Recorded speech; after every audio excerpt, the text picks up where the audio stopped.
दो चीज़ों पे कंसिस्ट करती है, पैराइटल पेरिटोनियम जो कि एब्डोमिनल वॉल में होता है, जैसे हमने दिखाया था ये पैराइटल पेरिटोनियम है, ये अलोंग दी एब्डोमिनल वॉल है, और जो विजरा के अलोंग होती है उसको हम कहते हैं विजरल पेरिटोनियम, जो विजरा को कनेक्ट करी होती है। ठीक है, फिर इसके बाद हमने बात की थी लिगामेंट की।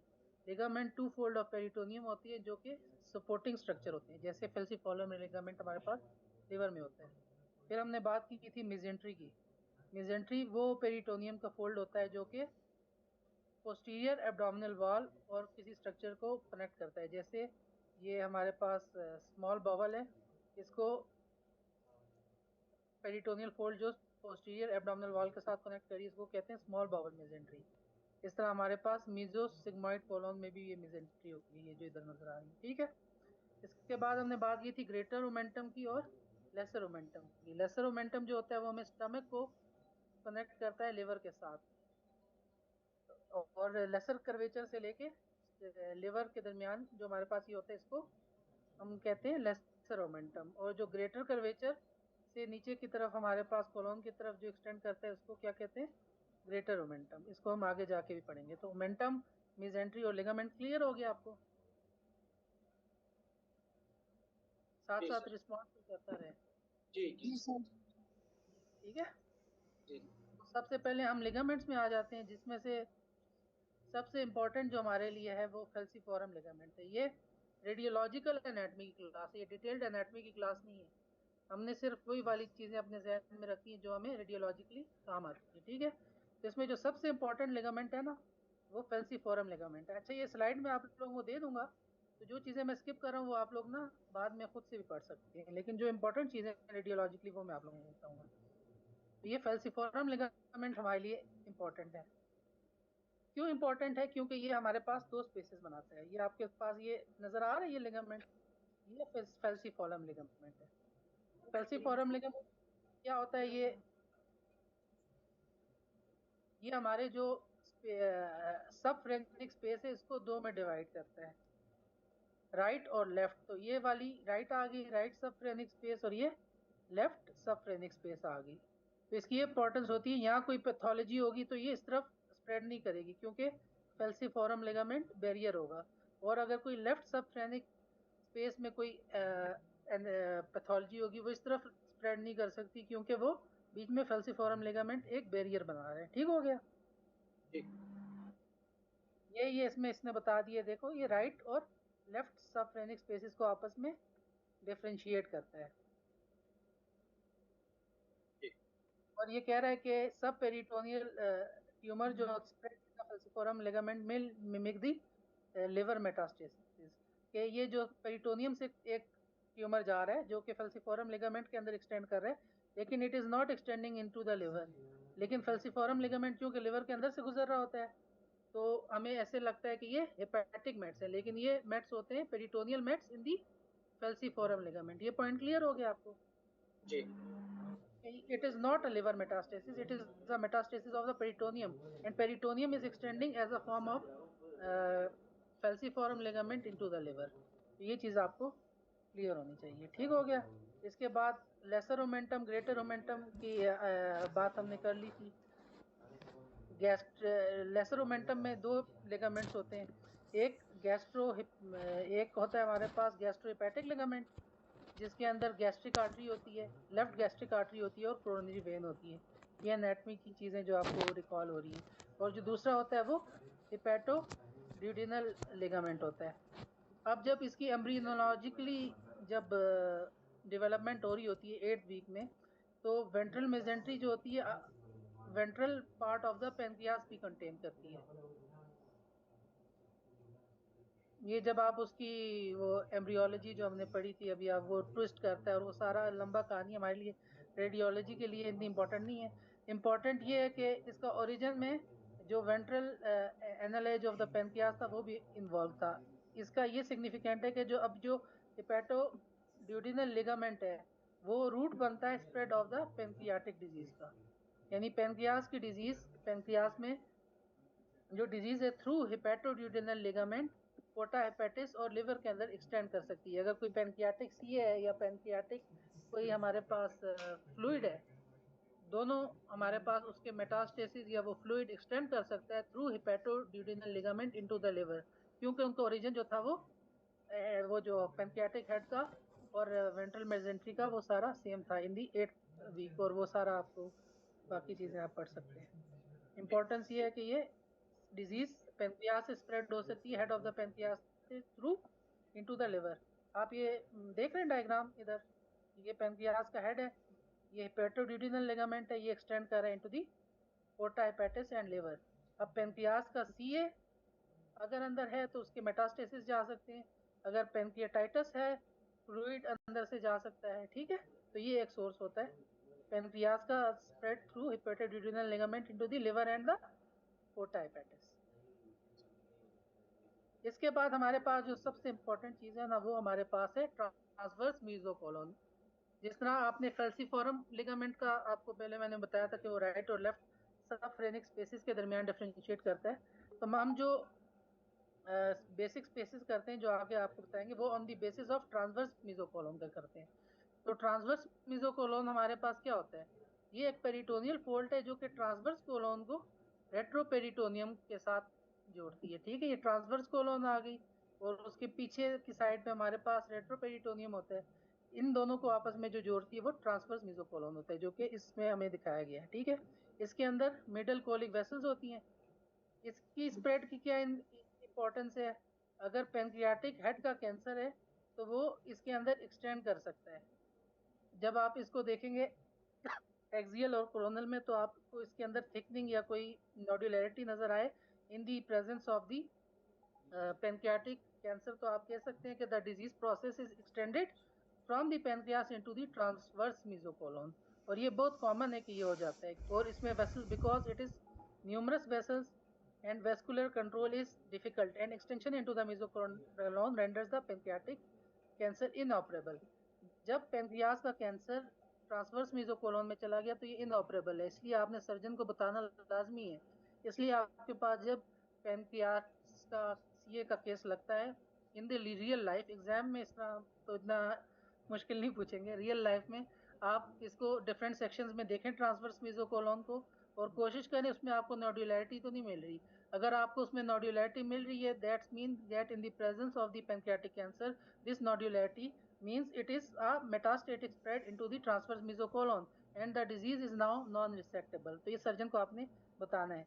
और दूसरी चीज ट्रांसवर्स मेसोकोलोन की क्या होती है कि जो रू एंड वाई जो बाईपास सर्जरी करते हैं ना, उसके बाद हमारे पास इंटरनल हर्निया होता है। तो वो जो इंटरनल हर्निया की साइट होती है वो ये होती है। तो आप डिफरेंट उसको कोरोनल सेजिटल में जब देखेंगे तो आपको वहाँ स्टमक ये जो एब्डोमिनल कंटेंट्स है उसके अंदर हर्निएट करते हुए नजर आएंगे, इसलिए आपको ट्रांसवर्स मीजोकोलोन का पता होना चाहिए। सिग्मॉइड मीजोकोलोन इसी तरह ही होती है। फेल्सीफोरम लिगामेंट का हमने वो कर लिया, बात हमने कर ली। अब हमारे पास स्पेसिस आ गई, और स्पेसिस ये मैंने अच्छा इसमें कुछ चीजें हैं जो कि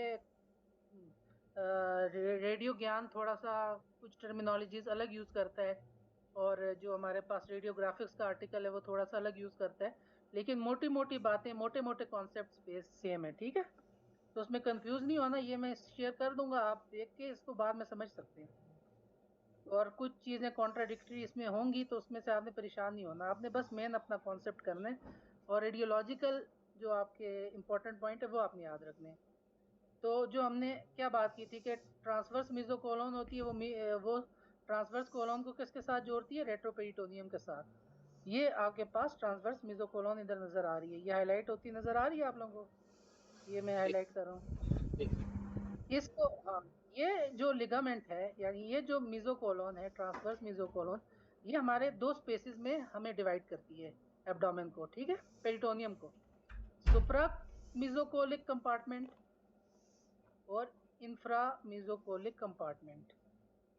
सबसे पहले आप लोग ये चीज याद कर लें, हमने डेफिनेशंस देखी, पैराइटल ये पेरिटोनियम क्या होती है, लिगामेंट क्या होते हैं, वेंट्रम क्या होते हैं, फिर हमने ट्रांसवर्स मेसोकोलोन देखा, फिर हमने ट्रांसवर्स मेसोकोलोन की सिग्निफिकेंस देखी कि अंदर नोडुलैरिटी हुई तो अंदर कैंसर स्प्रेड हो गया पेनक्रियाटिक हेड का और इंटरनल हर्निया का हो गया। रिपीट इसलिए कर रहा हूँ ताकि आप लोगों को याद होगी ये चीजें। अब तीसरी पॉइंट हमारे पास ये है कि ट्रांसवर्स मेसोकोलोन हमारा जो पेरिटोनियम की कैविटी है उसको दो बड़े कंपार्टमेंट में करता है, एक सुप्रा मेसोकोलिक कंपार्टमेंट और एक इंफ्रा मेसोकोलिक कंपार्टमेंट। अभी ये हमारे पास एक और डायग्राम है, इसमें यहाँ आप देखें ये ट्रांसवर्स मेसोकोलोन दिखाया गया है। तो जो इसके ऊपर वाला एरिया है वो सारा क्या है? सुप्रा मेसोकोलिक। और जो नीचे है उसका वो क्या है? इंफ्रा मेसोकोलिक। और हमारा इधर स्टमक है, स्टमक और पेनक्रियास के दरमियान ये जो स्पेस आ रही है ये क्या है? ये भी इंपॉर्टेंट है। सूडोसिस फॉर्मेशन आप लोगों ने देखी होगी प्रैक्टिस में, कॉमन लेसर सैक में हो जाती है, तो लेसर सैक की भी आपको वो पता होना चाहिए, स्टमक और पेनक्रियास के दरमियान, ठीक है। और पेनक्रियास और ये जो पेनक्रियास हो गया और इधर आपको एक ये कोलोन नजर आ रहा है, ये किस स्पेस में?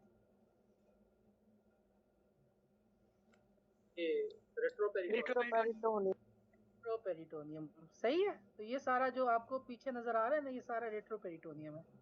इसको हम एंड में हर चीज को समराइज करेंगे, मोटी मोटी चीजें आपको अभी बता रहे हैं। तो ये डायग्राम ना हमारे पूरे लेक्चर को वो करती है। ये डायग्राम अगर आप समझ लें तो ये सारी स्पेसेस आपको समझ आ जाएंगी। स्पेसेस की सिग्निफिकेंस क्या है? अगर स्पेस में आपको कोई फ्लूइड कोई चीज आपको कलेक्शन मिल रही है ना, तो आप उस स्पेस के जरिए आप ये पता कर सकते हैं कि इसके ओरिजिन किधर से है। जब आपको उसकी रिलेशंस पता होंगी कि यार ये स्पेस के रिलेटेड में ये चीजें हैं, ठीक है, तो आपको फिर पता चलेगा यार ये लाइकली है कि ये इस फलानी जगह से ओरिजिनेट कर रहा है, ट्यूमर है या इन्फेक्शन है या कुछ भी है, ठीक है। दूसरी चीज ये है कि जो डिजीज की स्प्रेड है वो आपको पता चलेगी, यार ये कैसे स्प्रेड कर रहा है, और ये थ्रू आउट स्प्रेड कर सकता है क्योंकि ये सारी कम्युनिकेटिंग वो है स्पेसेस हैं। तो इसको हम डायग्राम को देखते हैं। ये डायग्राम आज के लेक्चर का वो है, ये आपने याद कर लेंगे, ठीक है। सिर्फ इसको अपने हाथ से बनाएं, इसको रफ कॉपी में बनाएं, ये अगर आपको आ गई तो आपको सारी स्पेसेस याद हो जाएंगी। तो हमने क्या कहा था कि सुप्रा और इंफ्रा कोलिक कंपार्टमेंट को कौन सी चीज डिफरेंशिएट करती है? ट्रांसवर्स मेसोकोलोन। तो ये आ गया आपके पास ट्रांसवर्स कोलोन। जिस जगह ट्रांसवर्स कोलोन होगा वहां ट्रांसवर्स मेसोकोलोन होगा, जो कि इसको रेट्रोपेरिटोनियम के साथ जोड़ रही होगी। तो इसके जो ऊपर ऊपर स्पेस है उसका क्या नाम है? सुप्राकोलिक कंपार्टमेंट। जो नीचे है वो इंफ्राकोलिक कंपार्टमेंट। अब सुप्राकोलिक कंपार्टमेंट दो में डिवाइड हो जाता है, राइट में ये राइट साइड होगी और ये लेफ्ट साइड होगी, और इनको आपस में कौन सी चीज डिवाइड करती है? फैल्सिफोरम लिगामेंट। हो गया, ठीक हो गया। फिर आगे इनको फर्दर डिवीजन को देखते हैं। ये थोड़ी सी ना इसमें थोड़ा सा कॉन्ट्रडिक्शन है जो मैंने डिफरेंट सोर्सेज में पढ़ा है। तो आपको मेन राइट और लेफ्ट सब फ्रेनिक स्पेस जो है ना, ये आपको याद होनी चाहिए। बाकी सब डिवीजन में थोड़ी सी डिफरेंट बुक्स में डिफरेंट लिखा हुआ है, लेकिन राइट सब फ्रेनिक स्पेस और लेफ्ट सब फ्रेनिक स्पेस ये आपके जहन में होनी चाहिए। ये क्लियर हो गया आपको? उसके बाद जो दूसरी स्पेस आपके पास राइट में आती है, एक तो ये राइट सब फ्रेनिक स्पेस होगी, ये किसके दरमियान है? आप देखिए ऊपर क्या आ रहा है आपके पास? डायफ्राम। आपके पास लिवर आ रहा है, ये विजरल प्लूरा पैरेटल प्लूरा होगी, बीच में पोटेंशियल स्पेस होगी, वो राइट सब फ्रेनिक स्पेस होगी। अब आपके पास ये लिवर आ रहा है, लिवर का लोअर एज आ रहा है, इसके नीचे भी आपको एक स्पेस नजर आ रही है पोटेंशियल, ठीक हो गया। ये आपके पास होती है राइट सब हिपैटिक स्पेस। जो राइट सब हिपैटिक स्पेस होती है, आप जब फास्ट स्कैन करते हैं तो आप क्या देखते हैं? फ्लूइड कहाँ देखते हैं? हेपेटोरेनल पाउच, मॉरिसन्स पाउच में देखते हैं। मॉरिसन्स pouch right sub hepatic space का पार्ट है, और वहां क्यों कलेक्शन जमा होती है? Most dependent part in the spine position, ठीक है। स्पाइन पोजीशन में सबसे डिपेंडेंट पार्ट होती है, तो अगर कोई ब्लीड है या कोई भी फ्लूइड है वो उधर जाके जमा हो जाएगा, तो ये राइट सब हिपैटिक स्पेस होगी। लेफ्ट पे आ जाते हैं, जिस तरह राइट सब फ्रेनिक स्पेस थी इसी तरह लेफ्ट सब फ्रेनिक स्पेस है। उसके अलावा लेफ्ट सब हिपैटिक स्पेस भी है हमारे पास। ये मोटी मोटी स्पेसेस हैं, थोड़ा सा चेंज है वो आगे आप करेंगे। फिर हम ट्रांसवर्स मेसोकोलोन के नीचे जो हमारे पास कंपार्टमेंट आता है वो कौन सा कंपार्टमेंट था? इंफ्राकोलिक कंपार्टमेंट। हाँ, उसके फ्लैंक्स में जो हमारे पास स्पेस आती है वो क्या होती है? पैराकोलिक गटर्स, जो आप रिपोर्टिंग में काफी बोला होगा आपने। Right paracolic gutter, left paracolic gutter. तो ये right and left paracolic gutters flanks में होते हैं, जो इंफ्राकोलिक कंपार्टमेंट में होते हैं। जो राइट पैराकोलिक गटर होता है वो सुपीरियरली किसके साथ कम्युनिकेट कर रहा है? राइट सब हेपेटिक के साथ भी राइट और राइट सब फ्रेनिक के साथ में। हाँ, राइट सबफ्रेनिक और राइट सब हेपेटिक। और लेफ्ट वाला किसके साथ कम्युनिकेट कर रहा है? Left paracolic gutter, left sub hepatic और लेफ्ट सबफ्रेनिक। ठीक हो गया। इसके बाद हमारे पास जो सेंटर में आ रहे हैं, जो स्पेसेस आ रहे हैं, उसमें एक आ रहा है हमारे पास राइट इंफ्राकोलिक स्पेस, और एक हमारे पास आ रही है लेफ्ट इंफ्राकोलिक स्पेस। इसकी क्या सिग्निफिकेंस है? जो राइट इंफ्राकोलिक स्पेस है ना, उसको आप देख रहे हैं, ये बहुत बॉर्डर्ड साइज को कहीं फ्री कम्युनिकेशन नहीं मिल रही, नजर आ रही है? इसकी बाउंड्री देखें, ये क्या आ रहा है? ये जो मैंने अभी हाईलाइट किया, ये स्मॉल एक इंटेस्टाइन ऊपर से mesentery I guess.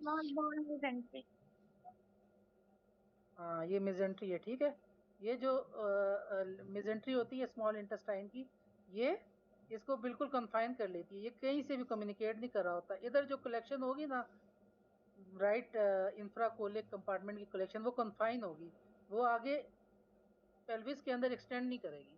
It will be confined into the right infracolic space. लेकिन अगर कोई कलेक्शन लेफ्ट इंफ्राकोलिक स्पेस में है, जो इधर है, वो freely communicate to the pelvis. ठीक है, और ये सारी स्पेसेस जो है, हाँ, ये जो आपने वाली मार्क किया है ये स्मॉल इंटेस्टाइन है ना कि स्मॉल बॉल मेसेंट्री? नहीं, ये स्मॉल इंटेस्टाइन है, लेकिन इधर से ये लिगामेंट आते हैं, मैं आपको आगे दिखाऊंगा। हाँ वो तो लिगामेंट है, लेकिन ये इसकी मेसेंट्री नहीं है। नहीं, ये Small मेजेंट्री bowel। ही को दिखा रहा है, ये स्मॉल बाउल की मेजेंट्री को ही दिखा रहा है। मैं आपको आगे बताता हूँ इसमें। तो इस पे मार्क तो स्मॉल इंटेस्टाइन लिखा हुआ है। हाँ, मैं आपको नेक्स्ट उसमें दिखा देता हूँ ना, नेक्स्ट में अलग लिखा हुआ है, ये जो इसमें हाँ सही।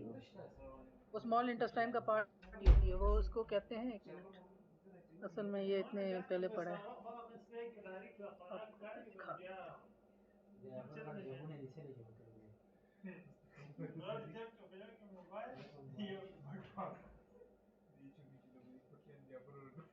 चलो आगे खुद ही आ जाएगी, लेकिन जो लास्ट था उसमें बता एसपीएम स्मॉल बाउल मेसेंट्री। हाँ, उसमें था। ठीक है, चलें हम उसके साथ ही चलते हैं। तो ये आपको मोटा मोटा अभी आइडिया हो गया? जी सर। ये डायग्राम क्लियर हो गई? ये क्लियर हो गई ना, तो आगे ये चीजें इनकी रिपीटिशन है। सुप्राकोलिक इंफ्राकोलिक ट्रांसवर्स मेसोकोलोन से डिवाइड होती है। फेल्सीफोरम राइट और सबफ्रेनिक लेफ्ट सबफ्रेनिक स्पेसेस को करते हैं। ये सारी कम्युनिकेशन जिस तरह कर रही है इंफ्राकोलिक से, वो आपने देख लिया कि राइट पैराकोलिक गटर है, लेफ्ट पैराकोलिक गटर है। Right paracolic gutter, left paracolic gutter और लेफ्ट इंफ्राकोलिक स्पेस, ये फ्रीली जा रही है पेल्विस में। तो यहाँ कोई फ्लूइड ट्यूमर जो भी है सारा जाएगा, लेकिन जो राइट इंफ्राकोलिक स्पेस का ट्यूमर होगा या उस साइड पे कोई कलेक्शन होगी, वो कंफाइन रहेगी, क्योंकि वहाँ स्मॉल इंटेस्टाइन की मेजेंट्री है, लेटरली उसको कंफाइन कर रही है। ये दोबारा वही वाली जो चीजें हमने की हैं आ गई हैं। अब इधर हम एक्सियल में जरा इसको रिवाइज करते हैं। ठीक, ये राइट सबफ्रेनिक स्पेस होगी एक्सियल में, ये साइटीज है, तो इसलिए हमारे पास ये नजर आ रही है। तो ये और इसको कन्फाइन कर रही है फेल्सीफोरम लिगामेंट। तो इस तरफ हमारे पास क्या आ गई है? Left subphrenic space. अब इसने लेफ्ट सबफ्रेनिक स्पेस को फर्दर डिवाइड किया हुआ है एंटीरियर और पोस्टीरियर में। एंटीरियर और पोस्टीरियर में ये अभी डिफरेंट बुक्स ने डिफरेंट लिखा हुआ है इसको, ठीक है, लेकिन आपने बस ये याद रखना है कि ये यहाँ लेफ्ट सब, इन दोनों को लेफ्ट सबफ्रेनिक स्पेस कहते हैं। और इधर आपको एक और भी एरिया नजर आ रहा है, ये वाला, ये लेफ्ट सब हेपेटिक स्पेस है। जैसे इधर हमारे पास मॉरिसन पाउच में राइट सब हेपेटिक स्पेस था, ये वाला, एग्रीड? तो जी ये सर। जो है लेफ्ट साइड में जो है ये लेफ्ट सब हेपेटिक स्पेस है। सिग्निफिकेंस क्या है? अगर आपको इधर कनेक्शन मिलता है तो आपको पता होगा यार, इधर पोर्टा हेपेटिस है, पोर्टा हेपेटिस है, पेंक्रियास स्टमक। हेपेटिक आर्टरी है। उस तरह भी अलग हो रहा हूँ। तो अगर इधर आपको कोई चीज मिलती है तो आप रिलेट करेंगे यार ये इसका ओरिजिन जो अपना पोर्टा हेपेटिस से जो स्ट्रक्चर्स निकल रहे हैं उनके रिलेटेड हो सकता है। कोई बाइलोमा इधर जमा हो सकता है। उसके अलावा कोई ब्लीड है तो उधर से कोई ब्लीड आ सकती है। तो इसकी सिग्निफिकेंस ये होती है, आपको ओरिजिन का पता चल जाता है। आगे भी हम ये चीजें देखेंगे। तो ये हमारे पास राइट स्पेसेस आ गई। राइट एंटीरियर और पोस्टीरियर पे इसने इसको डिवाइड किया हुआ है, हम आगे देख लेंगे। लेकिन ये basically right sub hepatic space है।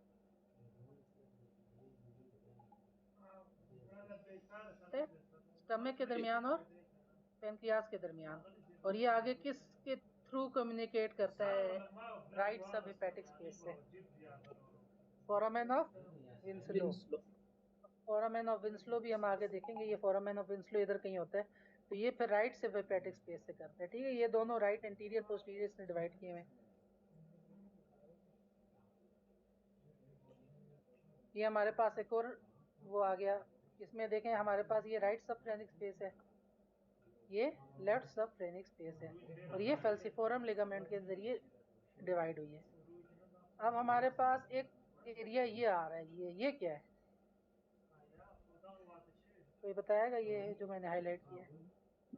लेफ्ट से लेसर हेपेटिक। ये लेसर सैक है, ये स्टमक है, जी, ये और नीचे पेनक्रियास है। पेनक्रियास। इसके दरमियान जो हमारे पास ये लेसर सैक आ गई। अभी आपको अगर कोई सीटी में इसके दरमियान कोई फ्लूइड कलेक्शन कोई मैस मिलेगा तो आपको पता चल जाएगा ये लेसर सैक का ओरिजिन है। ठीक है, इसके दरमियान में आपको ये लिगामेंट नजर आ रहा है, आ रहा है जी। ये डॉक्टर राशिद नजीर पूछते हैं, ये वाइवा में शायद पूछ लें, पता नहीं, वो बड़ा मुश्किल सवाल होता है। वो आपसे पूछेंगे कि यार लेसर सैक तो आपने बता दिया, रिलेशन बताओ लेसर सैक की सब डिवीजन क्या होती है और कैसे होती है। तो ये सुपीरियर और इंफीरियर में डिवाइड होता है। Lesser sac is divided into two compartments, superior and inferior, through inferior epigastric artery.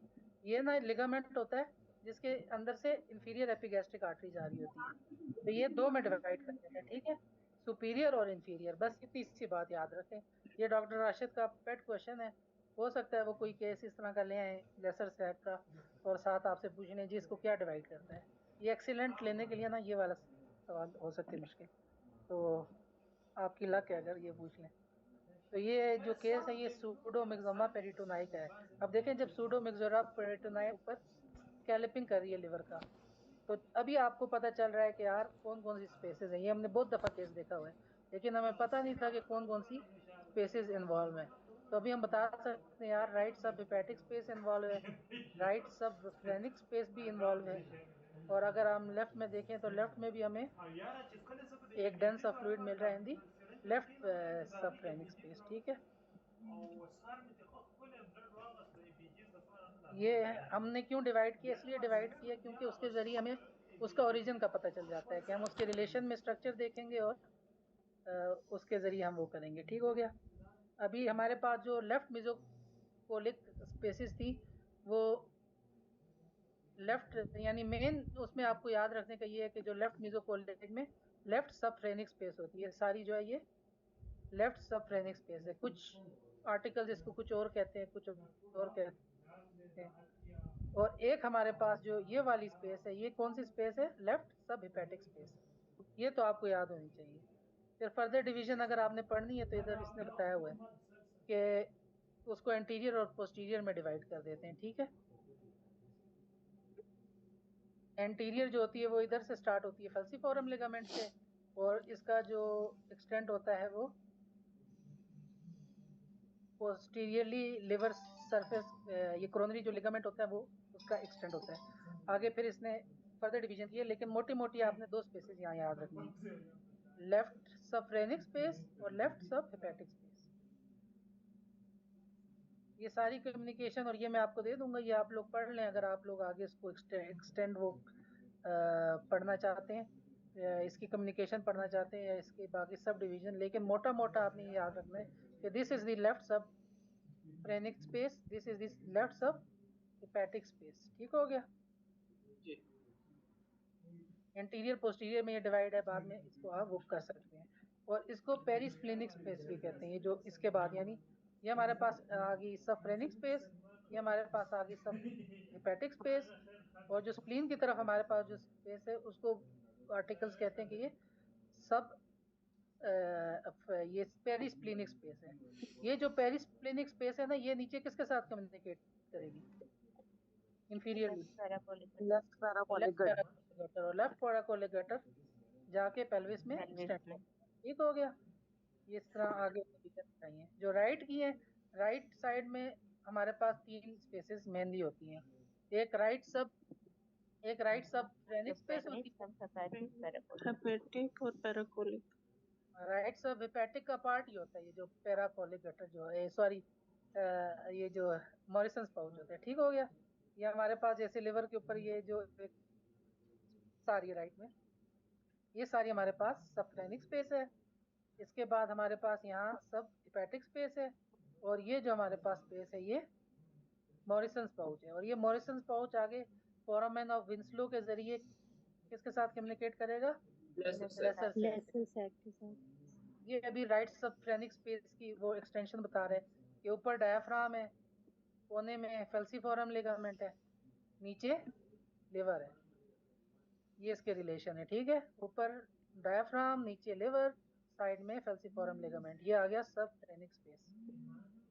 Right sub hepatic space जो है इंफीरियरली लिमिटेड होती है ट्रांसवर्स कोलोन और उसके मिजेंट्री के साथ, और सुपीरियरली वो कम्युनिकेट कर रही है राइट सब फ्रेनिक स्पेस के साथ। ठीक हो गया। ये राइट सब फ्रेनिक स्पेस है, और ये राइट सब हिपैटिक स्पेस है, और ये यहाँ हमारे पास पैराकोलिक गटर है। मॉरिसन्स पाउच का इसने बता दिया कि इट इज जैसे आपने पहले भी किया था, most dependent portion of the right supra mesocolic space. और जब स्पाइन पोजीशन पे लेटाया होता है तो ये यहाँ जाके हमारे पास ये जो इसमें दिखाया हुआ है यहाँ फ्लूइड जमा हो जाता है।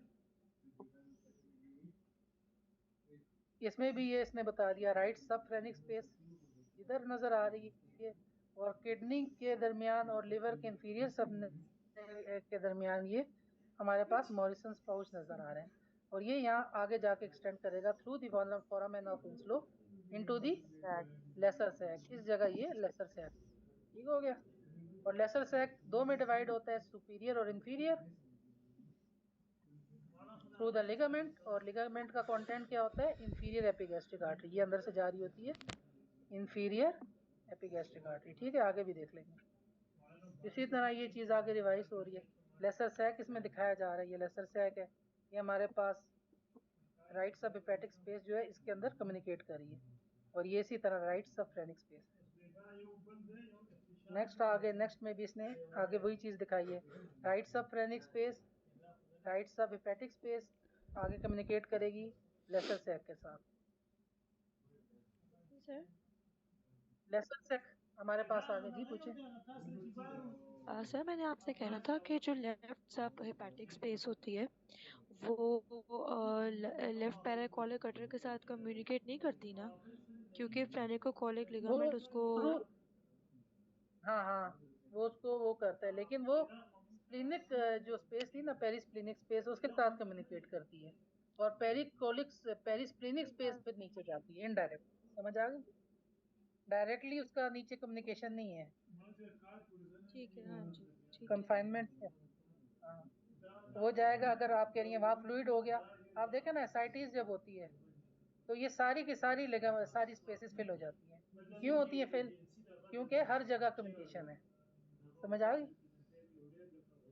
जब माइल्ड जब मॉडरेट टू ग्रॉस एसाइटिस होगी तो वो लेफ्ट सबफ्रेनिक स्पेस में भी होगी, फिर जाएगी लेफ्ट सब हिपैटिक स्पेस में, उसके थ्रू कम्युनिकेट करेगी पेरिस्प्लिनिक स्पेस में, और पेरिस्प्लिनिक स्पेस से इंफ्राकोलिक गटर लेफ्ट पैराकोलिक गटर के थ्रू पेल्विस में जाएगी। तो हमारे पास लेसर सैक आ जाता है। जो लेसर सैक होता है वो बाकी पेरिटोनियल कैविटी के थ्रू कम्युनिकेट करता है through the foramen of Winslow. ये डॉक्टर राशिद के पास केस है, बहुत मुश्किल केस है, लेकिन वो अगर 7 केसेस लाते हैं ना तो एक बहुत मुश्किल केस लाते हैं। तो उसमें ये है कि उसमें ये था कि इंटरनल हर्निया था through the foramen of Winslow into the lesser sac. इसको आप गूगल में जाएं, यही वाला टर्म आप करें, ये पाकिस्तान रेडियोलॉजी जर्नल में ना इसका केस रिपोर्ट है, ये डॉक्टर राशिद का केस है। तो हो सकता है कि वो ले आए, क्योंकि एक केस वो ऐसा लेके आते हैं। ठीक है, तो आप लोग सारे जाके ना उसमें गूगल में सर्च करें herniation into the lesser sac, internal hernia into the lesser sac. तो ये डॉक्टर राशिद नज़ीर की केस रिपोर्ट है और उनके पास ये एग्जाम फिल्म भी।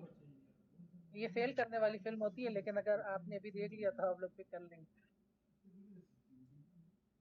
अभी तो आप लोगों को आ जाएगा स्पेसेस और ये सारी।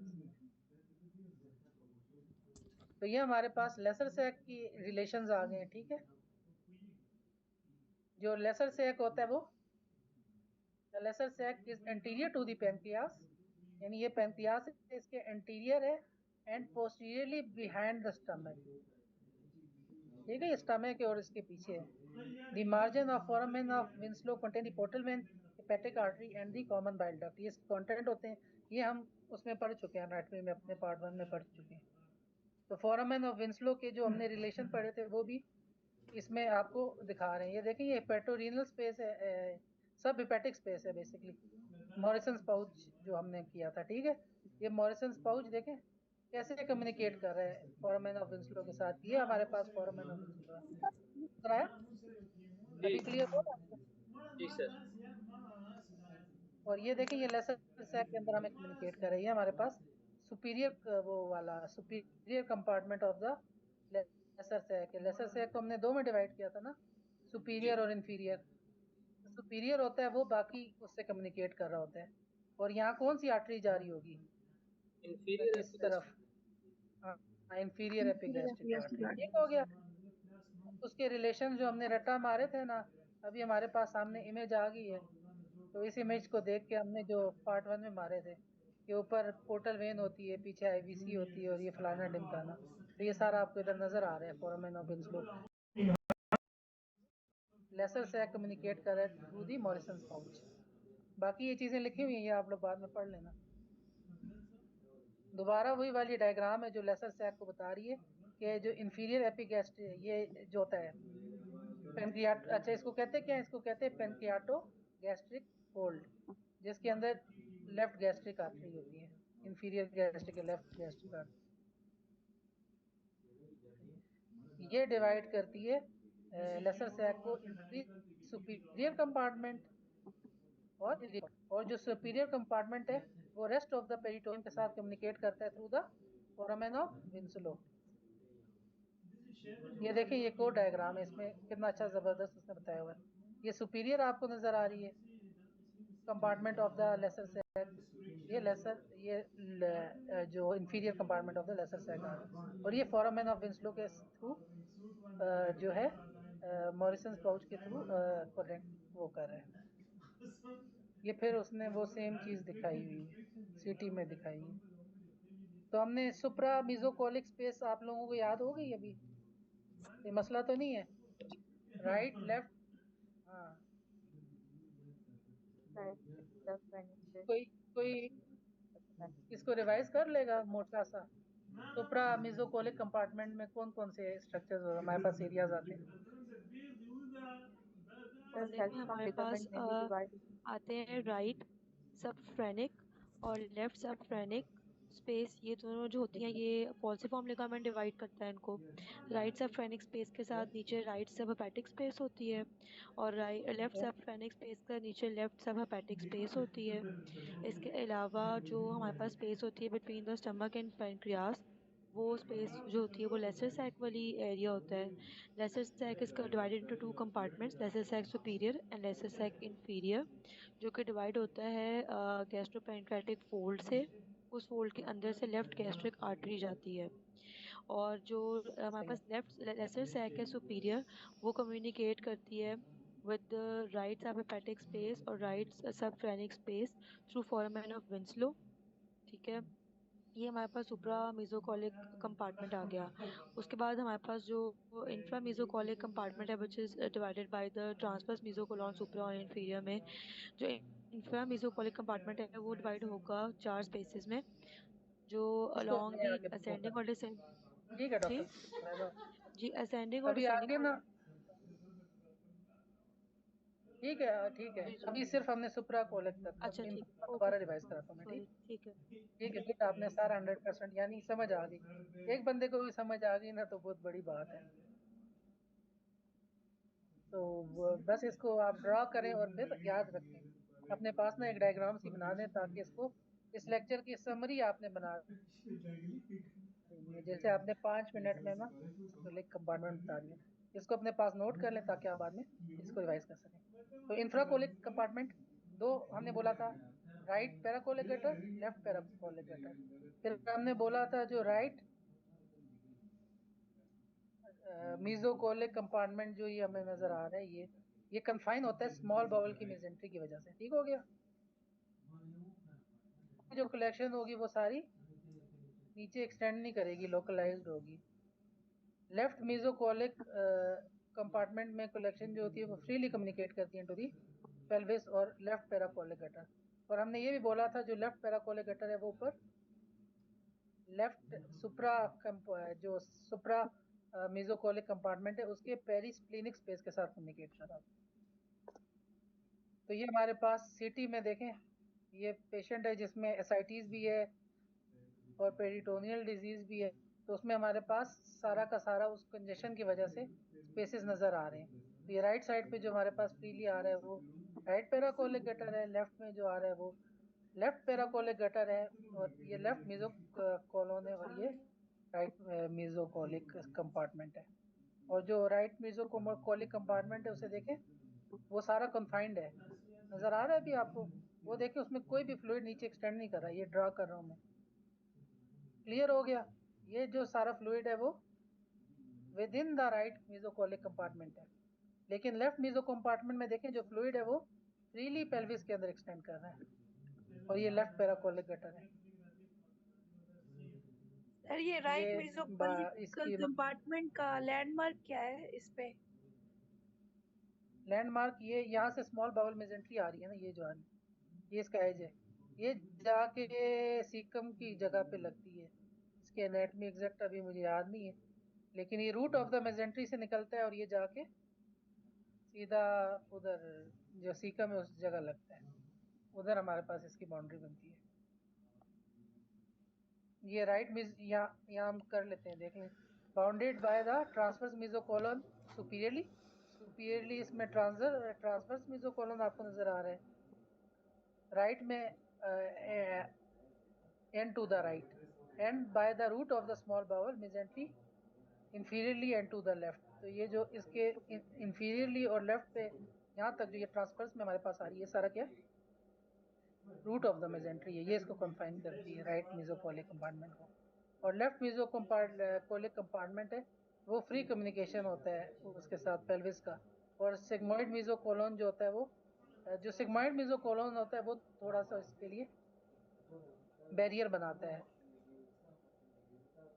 ये वाली डायग्राम हमने जो पहले उसमें पढ़ी थी वही वाली, उसी टाइप की डायग्राम है कि हमने राइट और लेफ्ट पे डिवाइड किया था सुप्रा स्पेसिस को।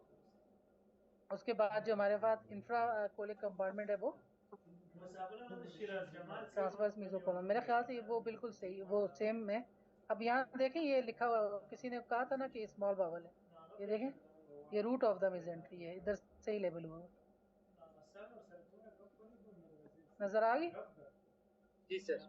ये स्मॉल बावल में रूट ऑफ द मेजेंट्री दिखा रहा था, और यही आपकी इसको कंफाइन करता है इस स्पेस को। ठीक हो गया, अभी आगे और भी इम्पोर्टेंट पॉइंट्स हैं। ये सेम यानी ये कॉन्सेप्ट क्लियर है, इसमें और रिवाइज करने की जरूरत है? फिर हम रेट्रोपेरिटोनियम भी आज ही कर लेते हैं। जी sir.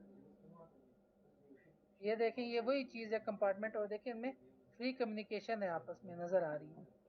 पैराकोलिक gutters superiorly hepatic space के साथ कम्युनिकेट कर रहे हैं जो राइट है, जो लेफ्ट है वो आगे जाके कम्युनिकेट करता है पेरिस्प्लिनिक स्पेस के साथ। और ये जो है हमारे पास कॉन्फाइन है ड्यू टू स्मॉल बावल की मेजेंट्री। और ये देखें ये रूट ऑफ द मेजेंट्री से निकल के कहाँ तक जा रही है, सीकम की तरफ जा रही है। तो ये सारा हमारे पास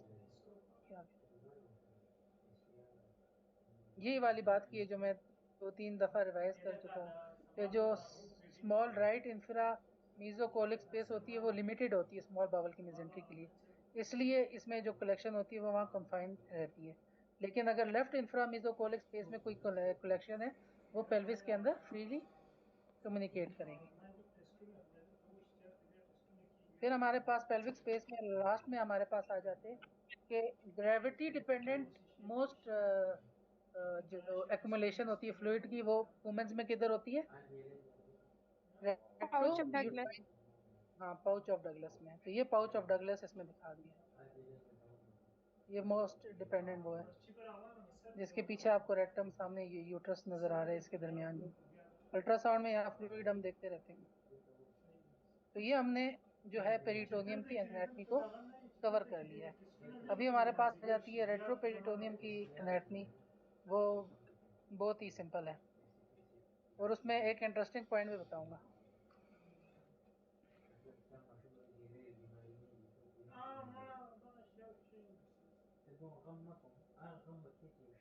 एक्सक्यूज मी। रेट्रोपेरिटोनियम, जो पेरिटोनियम के पीछे एरिया होता है वो रेट्रोपेरिटोनियम होता है। रेट्रोपेरिटोनियम ट्राई कंपार्टमेंट मॉडल होता है, ठीक है। इसमें 3 स्पेसेस होती हैं, एक एंटीरियर पैरारीनल स्पेस होती है, एक पेरीरीनल स्पेस होती है और एक पोस्टीरियर पैरारीनल स्पेस होती है। ये हमारी कोर रेडियोलॉजी की वो है, तो कोर रेडियोलॉजी ने इसको बड़ा सिंपल सा बनाया हुआ है। तो हमारे पास ये रेट्रोपेरिटोनियम जो है वो पैराइटल पेरिटोनियम के पीछे की जो लेयर होती है वो होती है। तो ये सारी लेयर हमारे पास क्या आ रही है? Parietal peritoneum. इसके पीछे जो भी हमारे पास स्ट्रक्चर होंगे वो रेट्रोपेरिटोनियम में होंगे। अब रेट्रोपेरिटोनियम 3 स्पेसेस में है। एक पिंक स्पेस है, उसको क्या कहते हैं? Anterior pararenal space. जो पीछे है पर्पल कलर की वो कौन सी स्पेस है? Posterior pararenal space. Posterior pararenal space का क्या कंटेंट होता है?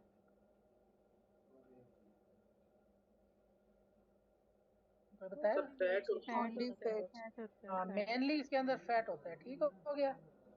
एंटीरियर पैरारीनल स्पेस का क्या क्या कंटेंट होता है? में ascending colon, descending colon, second and third part of the duodenum as well as pancreas. हाँ, फर्स्ट पार्ट नहीं होता, सेकंड एंड थर्ड पार्ट होता है। ड्यूडेनम का पेंक्रियास होता है, डिसेंडिंग कोलन और असेंडिंग कोलन होती है। और पेरीरीनल स्पेस में क्या क्या चीजें आ जाती हैं? Kidneys, proximal ureter, adrenals and fat. यहाँ देख लें, जो जिस तरह आपने बताया था कि पेंक्रियास जो है वो एंटीरियर पैरारीनल स्पेस में है, जो ट्रांसवर्स कोलन है, जो डिसेंडिंग कोलन है वो एंटीरियर पैरारीनल स्पेस में है, और जो second and third part of the duodenum है वो एंटीरियर पैरारीनल स्पेस में है। जो हमारे पास पेरीरीनल स्पेस है उसमें राइट किडनी है और उसमें हमारे पास एड्रीनल ग्लैंड्स हैं और उसमें हमारे पास प्रॉक्सिमल यूरेटर और फैट है। और जो पोस्टीरियर पैरारीनल स्पेस है उसमें सिर्फ हमारे पास फैट है।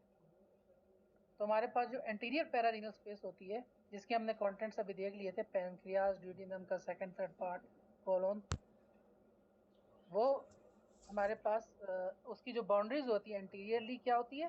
पैराइटल पेरिटोनियम, क्योंकि पेरिटोनियम के पीछे पैराइटल पेरिटोनियम जो है वो उसका एक्सटेंट है, इंटीरियर एक्सटेंट है। और पोस्टीरियरली जो इसका जो होता है उसको कहते हैं एंटीरियर रीनल फेशिया। और एंटीरियर रीनल फेशिया का दूसरा नाम क्या है? जिरोटास फेशिया। जिरोटास फेशिया। तो ये आपने देखा होगा, आप ये किडनी में जो ऑब्स्ट्रक्शन होती है या कोई इन्फेक्शन होती है तो उसमें आपको थिकनिंग मिल रही होती है ना, तो ये जो होता है ये जिरोटास फेशिया होता है। तो ये जिरोटास फेशिया जो है वो इसका पोस्टीरियर रिलेशन है, ठीक हो गया। इसके बाद हम आ जाते हैं पोस्टीरियर पैरारीनल स्पेस में। तो पोस्टीरियर पैरारीनल स्पेस में हमारे पास जो रिलेशन होती है एंटीरियरली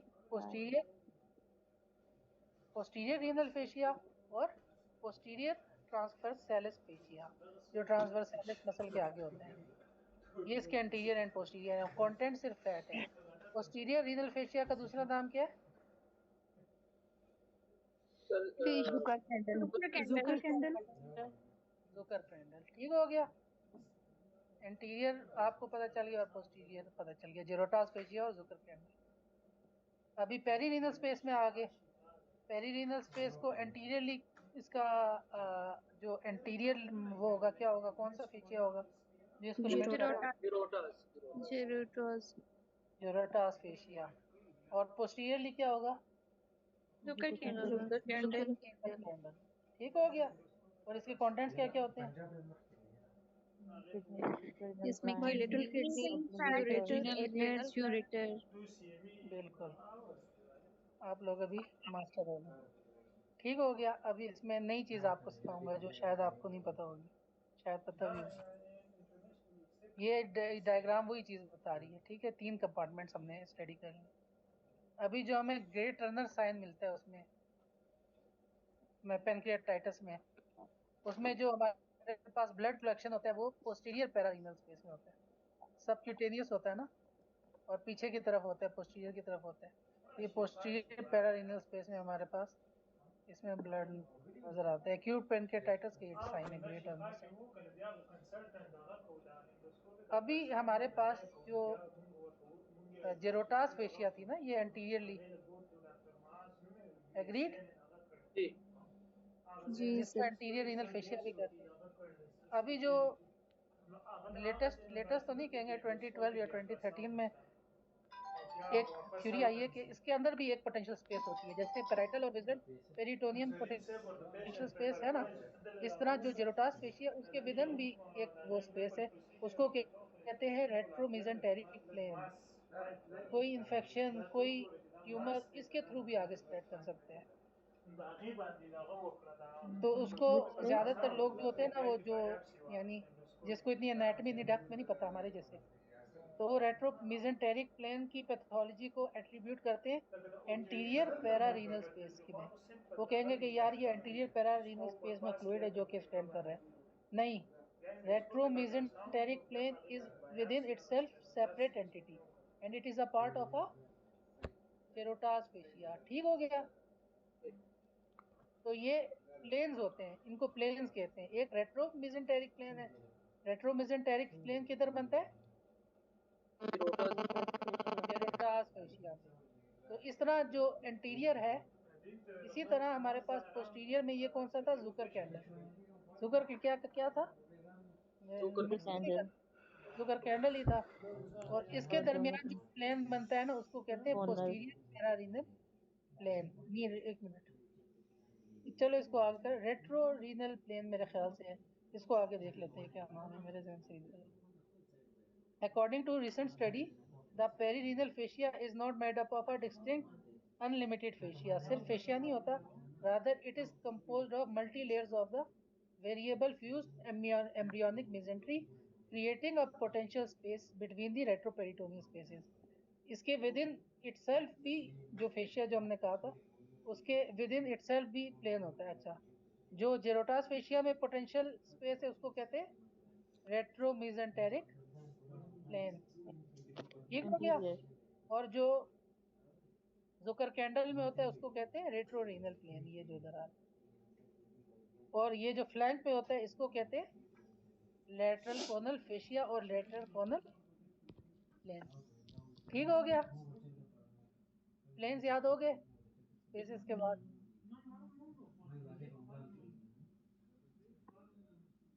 सर प्लेन्स याद हो गए, स्पेसेस भूल गई हैं। ये रिवाइज करेंगे तो आ जाएगा, लेकिन ये प्लेन्स का बताना बहुत इंपॉर्टेंट था। वो एंड में ना मैं आपको केस दिखाऊंगा, सिर्फ आज एक ही केस है, तो वो केस आप लोगों को फिर इसकी सिग्निफिकेंस पता चलेगी। स्पेसेस को अगर हम रिवाइज कर लेते हैं कोई भी मसला नहीं है। ये बस ये आपने याद रखना है, एंटीरियर पैरारीनल स्पेस जिसमें पैनक्रियास और कोलोन और वो था, ये लिमिट होता है एंटीरियरली पैराइटल पेरिटोनियम में, और पोस्टीरियरली लिमिट होता है थ्रू द जेरोटास फेशिया। फिर हमारे पास आ गया पेरीरीनल स्पेस। पेरीरीनल स्पेस एंटीरियर जेरोटास फेशिया होता है। इसमें आप अपने पास ड्रॉ करें ना, आपको नहीं भूलेगा। एंटीरियर जेरोटास फेशिया होता है और पोस्टीरियरली क्या होता है? Zucker candle fascia. और जो हमारे पास पोस्टीरियर पैरारीनल स्पेस होती है, उसके एंटीरियर में हमारे पास जुकर कैंडल फेशिया होगा, और पोस्टीरियरली क्या होगा? वो जो ट्रांसवर्स एलेक्स का फेशिया। ठीक हो गया।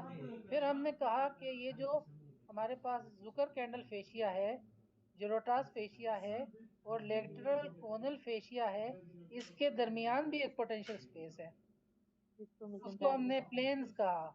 इसको हमने लेटरल कोनल प्लेन कहा, इसको हमने जो एंटीरियर जेरोटास फेशिया में थी उसको हमने रिट्रोमेसेंटेरिक प्लेन था और रेट्रोमेसेंटेरिक प्लेन पीछे था, वाला रिट्रोरीनल रेट्रोरीनल प्लेन था। ठीक हो गया।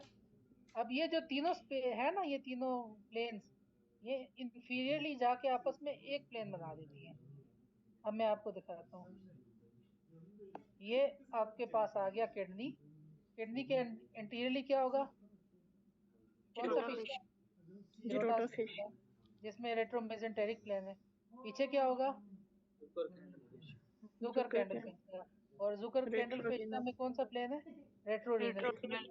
ये दोनों आके इधर मिल जाते हैं, लेटरल कोनल भी मिल जाता है, तो ये एक इंफीरियरली एक प्लेन बन जाता है। इसको क्या कहते हैं? Interfascial plane. ये जो आ रहा है इंटर, हाँ ये वाला, ये इंटरफेशियल प्लेन होता है। अभी मैं आपको एक केस दिखाऊंगा तो इसमें हो जाएगा। तो ये केस कौन लेगा? Only one case for today. Arrow mark है मैडम, वो ज्यादा आप ले लें।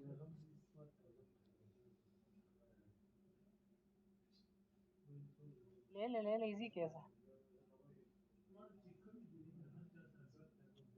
जी sir.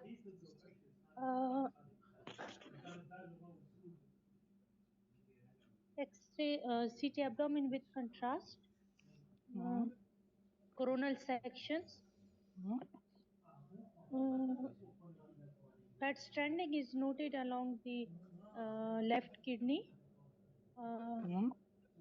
anterior and posterior to the kidney. So the spaces are anteriorly servo hoga pre-renal. Spaces नहीं बताया, डिजीज बताया किडनी में और क्या हो रहा है। और सर इसमें नॉन इनहांसिंग एरिया है मिड और लोअर पोल की रीजन में। क्या हो सकता है? और सर ये इन्फेक्शन भी हो सकता है, पाइलोनेफ्राइटिस, या फिर जो है तो इन्फाक्ट हो सकता है किडनी का। जो लोअर पोल है उसमें कॉर्टिकल एनहांसमेंट हो रही है, या फिर हाइपोडेंस या नॉन इनहेंसिंग ट्यूमर्स किडनी के क्या होता है? हाइपोडेंस और नॉन इनहांसिंग में सर लिम्फोमा आता है, और ट्रांजिशनल सेल कार्सिनोमा तो इनहांस करता है सर। इधर तो मोस्ट लाइकली लिम्फोमा ही आएगा, जो कॉर्टेक्स और पिनई जो मेडुलरी रीजन पे बेस करती है, जो कलेक्टिंग सिस्टम पे होता है। ठीक हो गया।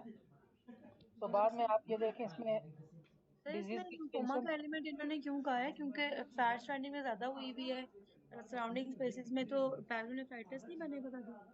नहीं, पाइलोनेफ्राइटिस भी दे सकते हैं, ये non case of lymphoma. Pyelonephritis इसके डिफरेंशियल में होगा। बाकी आप इसमें देखें, इसमें आपको एक्सियल सेक्शन में दिखाता ना तो ज्यादा इजी होता। एक्सियल इसमें मौजूद नहीं है। इसमें जेरोटास फेशिया और जो जुकर कैंडल फेशिया, दोनों की थिकनिंग। एक्सक्यूज मी सर, मुझे आपकी स्क्रीन शो नहीं हो रही। स्क्रीन शो नहीं हो रही है? नहीं हो रही है? हो रही है सर, हो रही है। हो रही है। सर मुझे नहीं हो रही, मुझे पहले किसी ने रिमूव कर दिया था, अब मुझे स्क्रीन शो नहीं हो रही। मैडम, आप क्यों बार बार अनम्यूट हो रहे थे खुद से? मैंने आपको 3 दफा पहले म्यूट किया है और फिर से आप अनम्यूट हो जाते। बिकॉज इंटरेक्टिव सेशन तो सर कह रहे थे कि आप बता सकते हैं ये कौन कौन सी स्पेसेस चल रही हैं। इंटरेक्टिव लास्ट में था, अभी नहीं था इंटरेक्टिव, सर पढ़ा रहे थे। Okay, I am sorry, that is the case. ऐसे फजूल हरकतें करते हैं फिर। नहीं छोड़ें, बस ठीक है मैडम। आप प्लीज, मैं जब आपको मैं कर रहा हूँ बार बार, तो फिर आप ना करें अपने आप को अनम्यूट। चलें जी सर। किधर थे हम? नजर आ रही है स्क्रीन? जी सर, जी इसको सर बिग कर लें। सर लास्ट केस में ये इंटरफेशियल प्लेन नीचे जाके इन्वॉल्व हो रहा है इस केस में। एक मिनट, अभी आ रही है? जी सर आ रही हाँ है। हाँ, तो सर जुकर मुझे आपकी कैंडल और प्लेन दोनों की इमेज नहीं थिकनिंग आ है रही। और सही है वो जाके ना नीचे। एक मिनट, आ गया। ये जो मैंने बताया था इंटरफेशियल प्लेन, ये देखिए ये दोनों नीचे जाके जुकर कैंडल और जीरोटास फेशिया दोनों मिलके क्या बनाते हैं, इंटरफेशियल प्लेन। और इसमें आपको नोडुलैरिटी नजर आ रही है इस एरो में। जी सर। तो ये जो लिम्फोमा ये स्प्रेड कर गया है through the anterior Gerota's fascia, Zuckerkandl fascia और इनके प्लेन्स, यानी जो हमने रेट्रोमेजेंटेरिक प्लेन और पोस्टीरियर पैरारिनल प्लेन जो हमने पढ़ा था, इन दोनों प्लेन्स के जरिए स्प्रेड करके ये जो कॉमन हमारे पास प्लेन बनता है, जो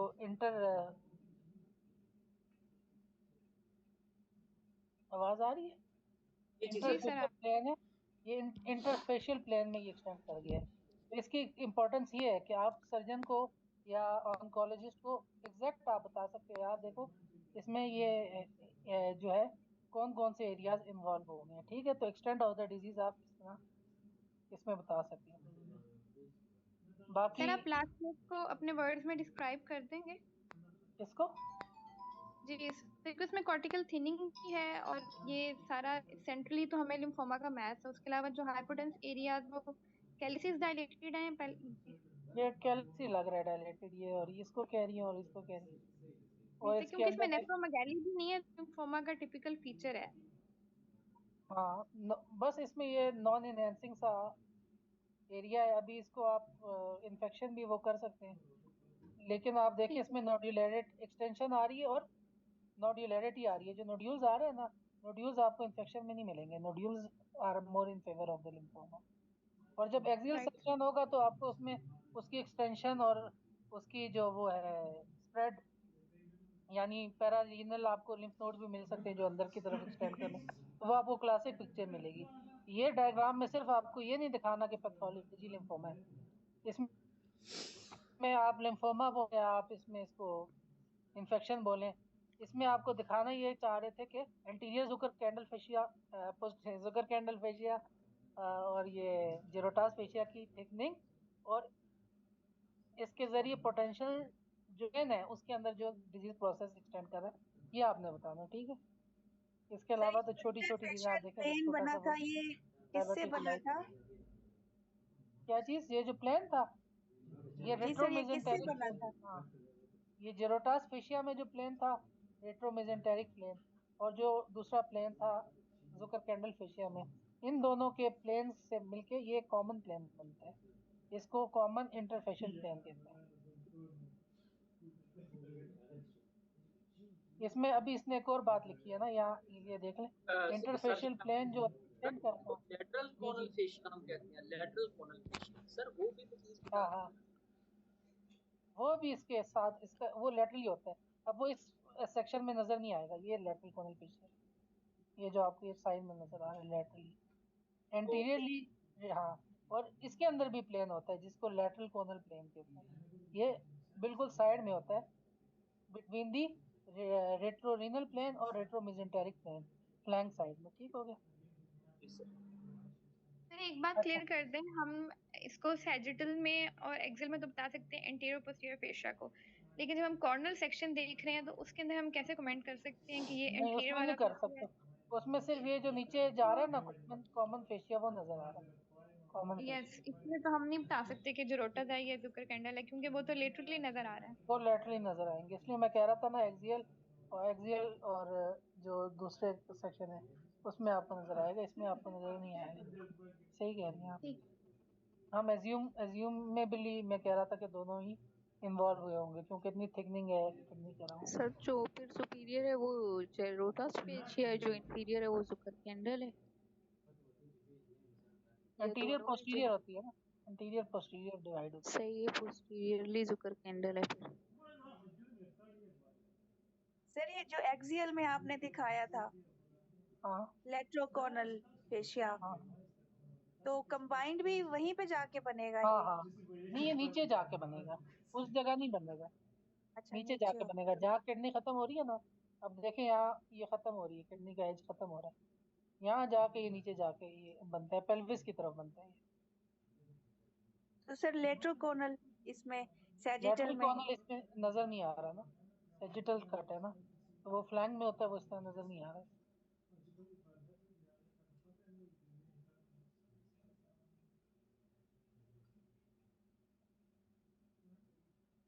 तो जो इधर एक और बात आपको बता रहा था, जो इंटरफेशियल प्लेन है ना, उसमें जैसे हमारे पास किडनी में डिजीज होती है और वो जाके सॉस में एक्सटेंड कर जाती है, तो उसका सोर्स यही होता है। जैसे ट्यूबरकुलेशन और इन्फेक्शन में किडनी की डिजीज सॉस के अंदर निकल जाती है और आपको सॉस एब्सेसिस भी मिलते हैं। तो ये हमारे पास इंटरफेशियल प्लेन जो होता है ना, ये पोटेंशियल जगह होती है जिधर से स्प्रेड होता है। जी sir, very good point sir. Sir इसमें हम जो एंट्रोलेक्टर जो हम देखते हैं ना इसकी एक्सियल में जहाँ पे किडनी खत्म होगी वहाँ पे सॉस के एंट्रोलेटरली इंटरफेशियल प्लेन हमें नजर आ जाएगा। तो वहाँ पे अगर हमें एक्सियल पे कोई नोडुलैरिटी मिल रही है तो फिर हम कहेंगे कि इंटरफेशियल प्लेन जो है वो इन्वॉल्व हुआ है। हाँ सही है। तो ये जो हमारे पास एक केस है जिसमें हमारे पास एओर्टिक एन्यूरिज्म है। एओर्टिक एन्यूरिज्म के बाद हमारे पास उसमें ये सारा हाइपर डेंसिटी नजर आ रही है। ये क्या है? सारा ब्लीड है, हेमाटोमा। हीमाटोमा है। और ये हीमाटोमा डिफरेंट प्लेन्स के जरिए आगे उसके जरिए आगे स्प्रेड कर रहा है इनटू दी पेल्विस, लेफ्ट सॉस के थ्रू और पेल्विस ये एक्सटेंड कर रहा है। ठीक है, तो यही सारे स्पेसेस होती हैं बिटवीन द फेशिया जो कि आगे कम्युनिकेट कराती है एब्डोमेन को और पेल्विक के रेट्रोपेरिटोनियम को आपस में। तो in conclusion of this lecture के जो different pathologies different radiological features करती है, लेकिन हमें एनाटॉमी का पता होना चाहिए। और पेरिटोनियम की पैथोलॉजी तभी पता चलेगी जब हमें एनाटॉमी और उसकी रिलेशन का पता होगा। और जो सीटी होता है, सीटी हमारे पास और साथ सीटी with reconstructive coronal sagittal reformation हमारे पास पेरिटोनियल एनाटॉमी को बता सकती है और डिजीज़ को बता सकती है। तो आपके पास जब कोई ऐसी चीज़ लगती है तो आप कोशिश करें, जब आप प्रैक्टिकल लाइफ में जब आप रिपोर्टिंग करते हैं तो हर चीज़ को ना तीनों फॉर्मेट्स लगा के रिकंस्ट्रक्ट करके कोरोनल सेजिटल सब में देखें। उसके ज़रिए आपको इसकी एक्सटेंट और इसका सारा रिलेशन और वो आपको पता चलेगा। ठीक है, हो गया। तो ये क्लास एंड होती है, हो सकता है आपको कुछ फायदा। सर वो जो आप एक हैंडी पॉइंट कह रहे थे कि मैं बताऊंगा, एक बड़ी इंटरेस्टिंग बात, वो आपने बता दी? हाँ यही थी, ये वाला जो स्प्रेड वाला ओके था, ओके रेट्रोमेसेंटेरिक स्पेस। क्योंकि ये आप अभी पुरानी बुक्स हमारी आउटडेटेड है ना, आप बड़ी ग्रेंजर देखें, बड़ी सटन देखें, उनमें ये चीज़ मेंशन नहीं है। ये एक आर्टिकल था 2012-13 में रेडियोग्राफी का, उसमें पहली दफ़ा ना उसने ये रेडियोलॉजी में इसको वो मेंशन किया। ये आप गूगल करें तो आपको मिल जाएगा, पेड आर्टिकल है अगर कोई चाहता है। बल्कि ये सेम ये लेक्चर का आर्टिकल है, मैंने वहाँ से बनाया, तो आपको आर्टिकल पढ़ने की ज़रूरत नहीं है, लेक्चर शेयर करूँगा आपको, इसको देखिए। तो 2013 में उसने पहली दफ़ा बताया ना कि यार ये जो जेरोटास फेशिया होता है और जो जुकर कैंडल फेशिया होता है, इसके अंदर भी पोटेंशियल स्पेस होती है और ये जाके कॉमन जो है इंटर फेशियल स्पेस उससे जाके कम्युनिकेट करती है। ये 2013 से पहले इसको एनाटॉमी को इतना डिटेल में किसी ने नहीं किया था। तो ये जो पुराने बाबे हैं ना, इनको नहीं पता होगा, ये जो लेटेस्ट आर्टिकल्स पढ़ते हैं उनको पता होगा, क्योंकि 2013 से पहले बुक्स में मेंशन नहीं है। सटन का हमारे पास जो लेटेस्ट एडिशन है मेरे ख्याल से वो 2013-14 का है, और ये बात मेरे ख्याल से बेन हार्ट ने भी आगे कहीं नहीं लिखी हुई जहाँ तक मेरा नॉलेज है। तो इसलिए ये इंटरेस्टिंग मैंने बोला था। एक्सीलेंट सर शान, बहुत सारे लोगों ने अप्रिशिएट किया, अल्लाह पाक ब्लेस यू सर। बहुत सारे चलो, बस अगर कोई इधर 150 बंदे थे तो किसी का आर्मी में बड़ा पावा है, कोई जनरल लेवल का, तो वो मुझे इंटरनेट की एसकॉम की फैसिलिटी प्रोवाइड कर ले डीएम करके, क्योंकि मैंने बड़ी कोशिश की, वो तकरीबन 1-2 किलो